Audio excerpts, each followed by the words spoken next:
इस महत्वपूर्ण कार्यक्रम को आयोजित करने के लिए इमारत सरिया के सदर, तमाम सदस्यगण और मंच पर उपस्थित सभी आदरणीय बुजुर्गों और नौजवानों का मैं बहुत बहुत शुक्रिया अदा करता हूँ।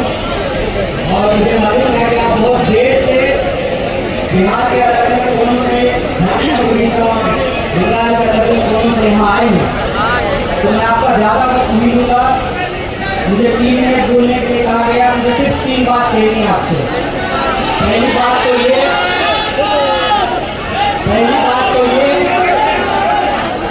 कि काली टोपी पहनने वाली आरएसएस की फौज ने यह जो काला कानून लाया है, भारतीय राष्ट्रीय कांग्रेस की तरफ से हम इसकी मुखालफत करते हैं, हम इसका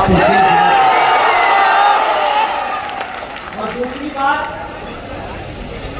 ये हमारा यहाँ आना ये कोई सियासी कदम नहीं है।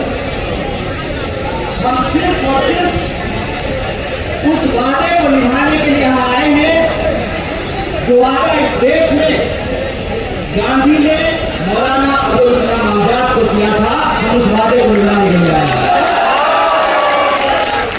और वादा ये है कि गांधी कहते हैं, रघुपति राघव राजा राम, पतित पावन सीताराम, ईश्वर अल्लाह तेरो नाम, सबको सन्मति दे भगवान, सबको सन्मति दे।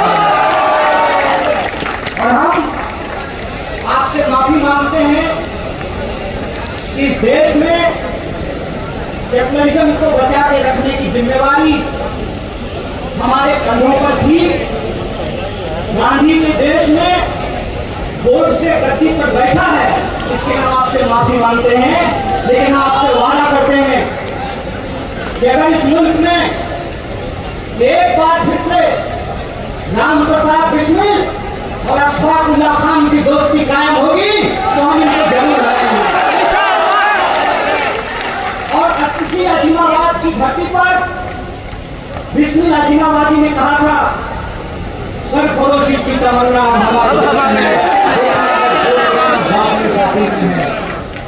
चाहे इसकी जो भी कीमत चुकानी पड़े, खुले मन से पूरे देश की आवाम को कांग्रेस पार्टी की तरफ से मोहब्बत का यह पैगाम है कि सियासत में जितनी भी शिकस्त मिले मंजूर है, लेकिन सत्य के साथ समझौता नहीं करेंगे। और तीसरी और आखिरी बात, ये कभी मत सोचना कि कोई लड़ाई एक काम की लड़ाई है।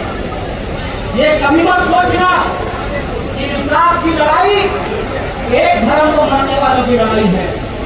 ये कभी मत सोचना कि न्याय की लड़ाई एक जहरी को कायम करने की जिम्मेवारी सिर्फ रहमान के कंधे पे है, बल्कि एक जहरी को कायम करने की जिम्मेवारी राम के भी कंधे पे है। इसलिए वक्त के खिलाफ यह जो साजिश रची गई है, उस संबंध में आप एक बात जान लीजिए, आज तुम्हारी बारी है, कल बारी हमारी है। एक बात बोल करके अपनी बात को खत्म करूंगा।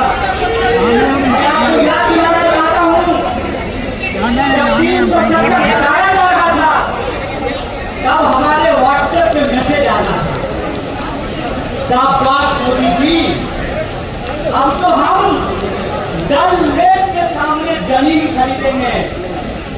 मेरे टोले मोहल्ले के लोगों, बताओ कितनी जमीन तुमने डल लेक के सामने खरीदी है, बता दो जवाब दो। जब CNRC आया, तब फिर हमारे व्हाट्सएप ग्रुप पर मैसेज आया कि जो घुसपैठिए हैं उनको भगा करके उनका मकान और दुकान हमको दे दिया जाएगा। बता दो कितना मकान और दुकान तुमको मिला है। ये साजिश है, साजिश समझ लेना, ये वही साजिश है जो अंग्रेजों से सीखा है इन्होंने। भाई भाई को लड़ाओ और देश की संपत्ति अपने खाते में पहुंचाओ। ये साजिश आप जान लेना कि वक्त की जमीन कब्जा करके किसी हिंदू और मुसलमान को नहीं मिले।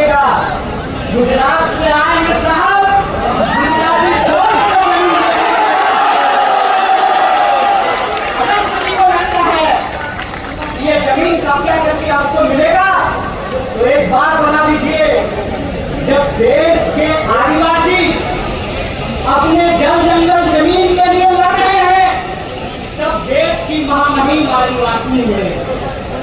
जब दलितों के खिलाफ एक बड़ा साजिश रचा गया, SC/ST कानून को खत्म करने की साजिश की गई, तब देश के महामहिम एक दलित थे।